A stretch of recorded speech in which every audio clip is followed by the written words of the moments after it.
Hi friends, അപ്പോൾ എല്ലാവർക്കും സുഖമല്ലേ? എനിക്കിവിടെ സുഖമാണ് കേട്ടോ. ഇന്നൊരു കുഞ്ഞ് ക്ലീനിങ് വീഡിയോ ആയിട്ടാണ് ഞാൻ വന്നിരിക്കുന്നത്. വൈകുന്നേരം തന്നെയാണ്. അപ്പോൾ ഹാളിൽ ഈ സെറ്റിയിലെ നമ്മുടെ ഈ കോർണർ സെറ്റി ആയതുകൊണ്ട് കറക്റ്റായിട്ടൊരു സെറ്റിയുടെ കവർ കിട്ടാത്തതുകൊണ്ട് ഞാനിങ്ങനെ ബെഡ്ഷീറ്റ് തന്നെയാണ് വിരിച്ച് വെച്ചിരിക്കുന്നത്. അപ്പോൾ ഇടയ്ക്കിടയ്ക്ക് തട്ടിക്കുറഞ്ഞ് മാറ്റാറുണ്ട്. ഈ പിള്ളേർ ടൈം ടേബിൾ ആക്കാനായിട്ട് സോഫയിൽ കൊണ്ടുവന്ന് വെച്ചിട്ട് ഇങ്ങനെ പെൻസിൽ ചെത്തിയിട്ട് അതിൻ്റെ പൊടികളും അങ്ങനെയൊക്കെ ഇട്ട് വെച്ചിട്ട് അപ്പോൾ ഞാൻ ഇടയ്ക്കിടയ്ക്ക് തട്ടിക്കുടയാറുണ്ട്. പിന്നെ ഇത്രയും ഭംഗിയുള്ള സെറ്റ് എന്തിനാ ഈ ബെഡ്ഷീറ്റ് കൊണ്ട് ഇടണമെന്ന് വിചാരിച്ചു. കവർ കിട്ടാത്തതുകൊണ്ടാണ്. കവർ കിട്ടിക്കഴിഞ്ഞാൽ ആ സെറ്റി കവർ തന്നെ ഇടും. അപ്പോൾ കുട്ടികളുള്ള വീട്ടിൽ എല്ലാവർക്കും അറിയാമല്ലോ, ഇവന്മാരിങ്ങനെ ചാടി മറിഞ്ഞിട്ടേ അപ്പോൾ സെറ്റി ചളിയാക്കണ്ടല്ലോ എന്ന് വിചാരിച്ചിട്ട് ഞാൻ ഇങ്ങനെ ചെയ്യുകയാണ് കേട്ടോ. പിന്നെ ഫുള്ളായിട്ട് കവർ ചെയ്ത് കഴിഞ്ഞാൽ ആ കാണുന്ന ഡിസൈനും ഭംഗിയും പോയാലോ എന്ന് വിചാരിച്ചിട്ടാണ് ഇങ്ങനെ ഇരിക്കുന്നവിടെ മാത്രമായിട്ട് ഇങ്ങനെ ബെഡ്ഷീറ്റ് ഞാൻ വിരിച്ചിരിക്കുന്നത്. പിന്നെ അങ്ങനെ വലിയ മാറാലകളൊന്നും ഇല്ല, എങ്കിലും കാണുന്ന മാറാലകളൊക്കെ ഒന്ന് തട്ടിയിട്ട് ചൂലുകൊണ്ട് തന്നെ ഒന്ന് തട്ടിക്കുടഞ്ഞിട്ട് ഒന്ന് അടിച്ചു വാരാനുണ്ട്. വൈകുന്നേരമാണ്, അടിച്ചു വാരാനുണ്ട്, തുടയ്ക്കാനുണ്ട്. രാവിലെ ഒന്നും ചെയ്തില്ല. അപ്പോൾ തുടയ്ക്കാനും വരിക്കുട്ടി ഉള്ളതുകൊണ്ട് കുഞ്ഞ് കളിക്കാൻ പോയി.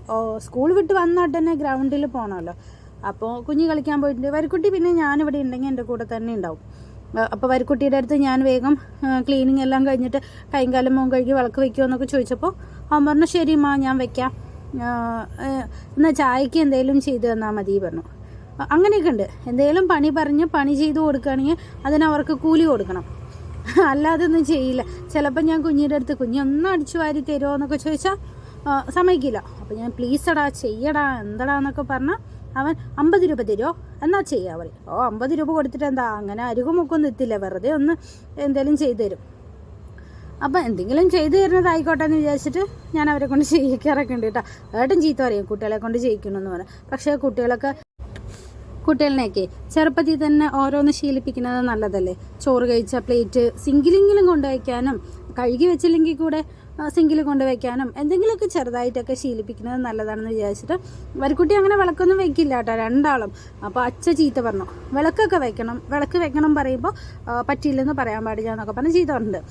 അപ്പോൾ ഇപ്പോൾ വരിക്കുട്ടി വിളക്ക് വയ്ക്കുക വെച്ചാൽ വേഗം പോയി കൈകാലമോ കഴിയിട്ട് വന്നിട്ട് വിളക്ക് വയ്ക്കും. അപ്പോൾ ചായക്ക് എന്തെങ്കിലും ചെയ്തു തരണം പറഞ്ഞപ്പോൾ അപ്പോഴും കൂടെ തന്നെ നിന്ന് അമ്മ ഞാൻ ചായ വയ്ക്കാം, അമ്മ എന്തെങ്കിലും സ്നാക്സ് ഉണ്ടാക്കി തരാമെന്നാണ് പറഞ്ഞു. വേറെ സ്നാക്സ് ഒന്നും വേണ്ട. അപ്പോൾ ഞാൻ അവിലുണ്ടായിരുന്നപ്പോൾ നമുക്ക് അവിൽ നനച്ച് കഴിക്കുക എന്ന് പറഞ്ഞിട്ട് കഴിക്കുമോ എന്നൊക്കെ ചോദിച്ചു. അങ്ങനെ അവിലൊന്നും ഇവന്മാർ കഴിക്കില്ല. ഇവന്മാർക്ക് ഈ മിച്ചറ പൊക്കോടെയൊക്കെ അല്ലേ പറ്റുള്ളൂ. അപ്പോൾ നമുക്ക് ഇങ്ങനെ കഴിച്ചാൽ നല്ല ടേസ്റ്റാണ് കുഞ്ഞു വരുമെന്നൊക്കെ പറഞ്ഞിട്ട് അപ്പോൾ ശരി കഴിക്കാമെന്നൊക്കെ പറഞ്ഞു. അങ്ങനെ ഞാൻ അവിലും വെല്ലമുണ്ട്, വെല്ലം വേണ്ട പഞ്ചസാര ഇട്ടാൽ മതി അമ്മ പറഞ്ഞു.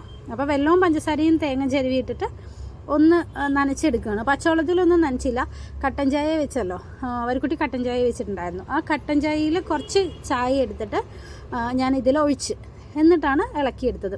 അപ്പോൾ കുറച്ചിങ്ങനെ കുതിർന്ന് പഞ്ചസാരയും തേങ്ങയും അവിലും ഇങ്ങനെ കട്ടൻ ചായയിൽ ഇങ്ങനെ കുതിർന്ന് വരുമ്പോൾ നല്ല ടേസ്റ്റ് കേട്ടോ.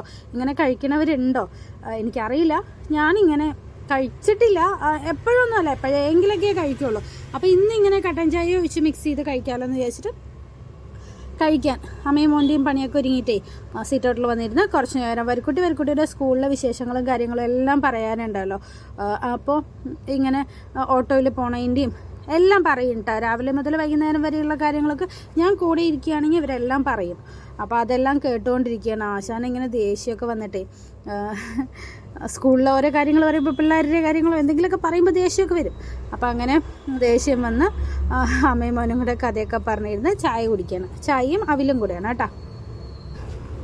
പിന്നെ രാത്രിക്ക് രാവിലത്തെ കറിയുണ്ട്, അതുകൊണ്ട് വേറെ അങ്ങനെ പ്രത്യേകിച്ചൊന്നുമില്ല. എങ്കിലും എന്തെങ്കിലും ഉപ്പേരി, ഒഴിച്ച് കറി മാത്രം പറ്റില്ലല്ലോ. ഉപ്പേരിയോ മീൻ വറുത്തതോ മുട്ട വറുത്തതോ അങ്ങനെ എന്തെങ്കിലും വേണം. അപ്പോൾ മാന്തൽ മീൻ ഉണ്ടായിരുന്നു. അത് ഞാൻ നേരത്തെ ചായ വയ്ക്കുന്നതിന് മുന്നേ തന്നെ വെള്ളത്തിലിട്ട് വെച്ചിട്ടുണ്ടായിരുന്നു. പിന്നെ അത് കഴിഞ്ഞ് അത് വന്ന് ക്ലീൻ ചെയ്തിട്ട് അതിൽ മുളക് പൊടിയും മഞ്ഞൾപ്പൊടിയും മാത്രമേ ഇടണുള്ളൂ, ഉപ്പിടില്ല. പിന്നെ അതിൻ്റെ കൂടെ കുറച്ച് അരിമുളക് ഉണ്ടായിരുന്നു. അപ്പോൾ അത് ഞാനിങ്ങനെ രണ്ടാക്കിയിട്ട് മുറിച്ചിടുകയാണ്. അതിൻ്റെ പോലെ തന്നെ ഈ കാന്താരിയും കുറച്ച് അരിമുളകും കുറച്ച് ഇട്ടിട്ട് പിന്നെ ഒരു സവോളയില്ലേ, ആ സവോളയുടെ എത്രയാണോ മീനുള്ളത് അനുസരിച്ചിട്ട് കേട്ടോ ഇങ്ങനെ സവോള കട്ട് ചെയ്തിടും. ഫ്രൈ ചെയ്യുമ്പോൾ അതിൻ്റെ ടേസ്റ്റ് നല്ല ടേസ്റ്റാണ് കേട്ടോ. ആദ്യമൊന്നും എനിക്കറിയില്ല, എൻ്റെ അമ്മ ഇങ്ങനെ ചെയ്തിട്ടില്ല. ഇങ്ങനെയുള്ള ഓരോ കുറച്ച് അധികം ടിപ്പുകളും ഏട്ടൻ്റെ അമ്മയുടെ കയ്യിൽ നിന്ന് കിട്ടിയതാണ് കേട്ടോ. അമ്മ ഇങ്ങനെ സവോള ഇടണം, ചേച്ചിയും ഇങ്ങനെ സവോളയൊക്കെ വന്ന സമയം, ഞാൻ കല്യാണം കഴിഞ്ഞ് വന്ന സമയത്തൊക്കെ ഇങ്ങനെ ഇടുന്നത് കണ്ടിട്ടുണ്ട്. അപ്പോൾ അധികം ഒട്ടിപ്പിടിക്കില്ല. ഈ സവോള ഇട്ട് കഴിഞ്ഞാൽ സവോളൻ്റെ ടേസ്റ്റും നല്ല ടേസ്റ്റാണ്. അതുമാത്രമല്ല, ഞങ്ങളൊരു കുഞ്ഞു കൂട്ടുകുടുംബമാണെന്ന് പറഞ്ഞിട്ടുണ്ടല്ലോ. എല്ലാവരും കൂടെ ഒന്നിച്ചിരിക്കുന്ന സമയത്ത് ഇങ്ങനെ മാന്തലൊക്കെ വറുത്ത് കഴിഞ്ഞാൽ വൈകുന്നേരം രാത്രിക്ക് മാത്രം മാന്തല വറുക്കുള്ളൂ, അതായത് നങ്കിമീൻ. അപ്പോൾ അത് വറുത്ത് കഴിഞ്ഞാൽ എനിക്കും ചേച്ചിക്കും അമ്മയ്ക്കും ഒക്കെ ഈ സവോള മാത്രമേ ഉണ്ടാവുള്ളൂ. അതിൻ്റെ കൂടെ ചിലപ്പോൾ പച്ചമുളക് ഇടും. ഞാനിപ്പോൾ എൻ്റെ കയ്യിൽ വെള്ളക്കാന്താരി ഉള്ളതുകൊണ്ട് ഇട്ടതാണ്. ആദ്യമൊക്കെ പച്ചമുളക് ഇങ്ങനെ രണ്ടാക്കി മുറിച്ചിടും. അതൊക്കെ തന്നെ എനിക്കും ചേച്ചിക്കും കിട്ടാറുള്ളൂ. കാരണം കുട്ടികൾക്കും ഇവരാണുങ്ങൾക്കൊക്കെ ഞങ്ങൾ കൊടുക്കും. പിന്നെ കുറച്ച് പച്ചക്കറിയും വാങ്ങിയിട്ട് വന്നിട്ടുണ്ടായിരുന്നു. എനിക്ക് ഈ ഉരുളക്കിഴങ്ങ്, സവോള, തക്കാളിയൊക്കെ എൻ്റെ ഈ ബാസ്ക്കറ്റ് ഫുള്ളായി ഇരിക്കുന്നതാണ് ഇഷ്ടം. കുറഞ്ഞ ഞാൻ അപ്പം ഫില്ല് ചെയ്യാറുണ്ട്. എപ്പോഴും അങ്ങനെ തന്നെയാണ്. ഈ ശീലവും അമ്മയുടെ അടുത്തുനിന്ന് കിട്ടിയതാണ്. ഇവിടെ ഏട്ടൻ്റെ അമ്മ എപ്പോഴും ഇങ്ങനെ എല്ലാ സാധനങ്ങളും ഒരു മാസത്തേക്കുള്ളത് വാങ്ങി വയ്ക്കുകയാണ് ചെയ്യാറ്. അങ്ങനെയാണ് നമ്മൾ ഇവിടെ കണ്ടിരിക്കുന്നത് കല്യാണം കഴിഞ്ഞ് വന്ന സമയത്തൊക്കെ. പക്ഷേ എൻ്റെ അമ്മയൊന്നും അങ്ങനെ ചെയ്തിട്ടില്ല കേട്ടോ. ആകെ 2-3 പേരല്ലേ ഉള്ളൂ വീട്ടിൽ. അതുകൊണ്ട് അമ്മ അങ്ങനെ ഓരോ കിലോ ഒന്നും, അതായത് കേട് വന്ന് പോകുമ്പോൾ എൻ്റെ അമ്മയൊന്നും വാങ്ങാറില്ല. അന്നൊന്നും വീട്ടിൽ ഫ്രിഡ്ജൊന്നുമില്ല, ഇപ്പോഴൊക്കെ അല്ലേ എല്ലാം. അപ്പോൾ ഇവിടെ ഏട്ടൻ്റെ വീട്ടിൽ ഇങ്ങനെ ഫുൾ ഓരോ കിലോ ആണ് സ്റ്റോറേജ്. പിന്നെ നമ്മളിവിടെ ആളുള്ളത് കൊണ്ട് നമുക്ക് പെട്ടെന്ന് തന്നെ ഇതൊക്കെ ചിലവായി പോകാറുണ്ട്. ഇങ്ങനെ പ്രൊവിഷൻസ് കാര്യങ്ങളെല്ലതും ഇങ്ങനെ ഓരോ മാസത്തിന് സൂപ്പർ മാർക്കറ്റിൽ പോയിട്ട് വാങ്ങിയിട്ട് വരികയായിരുന്നു കേട്ടോ.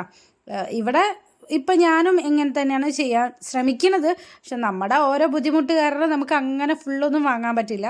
എങ്കിലും പറ്റാവുന്നതൊക്കെ നമ്മൾ കുറച്ച് കൂടുതലായിട്ട് വാങ്ങി വെച്ചാൽ പിന്നെ ഇടയ്ക്കിടയ്ക്ക് ഒന്നും അറിയേണ്ട ആവശ്യമില്ല. അങ്ങനെ പച്ചക്കറിയെല്ലാം കൊട്ടയിലേക്ക് ആക്കി വയ്ക്കുമ്പോഴേക്കും എൻ്റെ മീനും റെഡി ആയിട്ടുണ്ടായിരുന്നു.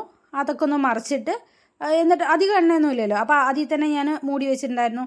പിന്നെ കിച്ചണൊന്ന് വൃത്തിയാക്കിയിട്ട് നമുക്ക് കിച്ചണിന് ടാറ്റ പറയാം.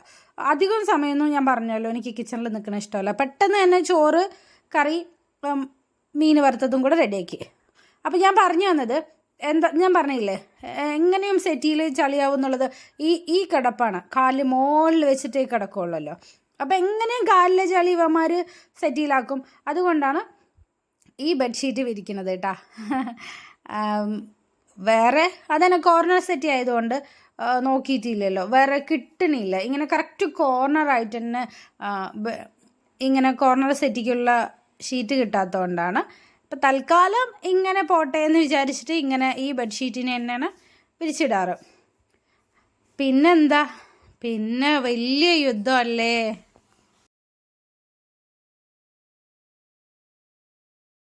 തുണി കഴുകിയിടാനൊരു മടി, അത് ഉണങ്ങാനിടാനൊരിത്, അത് കഴിഞ്ഞ് അത് എടുത്തിട്ട് വന്ന് അതൊന്ന് മടക്കി വെക്കണുണ്ടല്ലോ. എൻ്റെ പൊന്നെ, ആകപ്പാടെ ഒരു പണി, വലിയ പണി തന്നെയാണ്. ഡെയിലി തുണി മടക്കി വയ്ക്കാൻ കുറച്ച് മടിയാണ്. പക്ഷേ ഡെയിലി മടക്കി വെച്ചില്ലെങ്കിൽ ഇതേ കണ്ടല്ലോ അവസ്ഥ. തറവാട്ടിലിരിക്കുന്ന സമയത്തൊക്കെ ഡെയിലി മടക്കി വെക്കുമായിരുന്നു.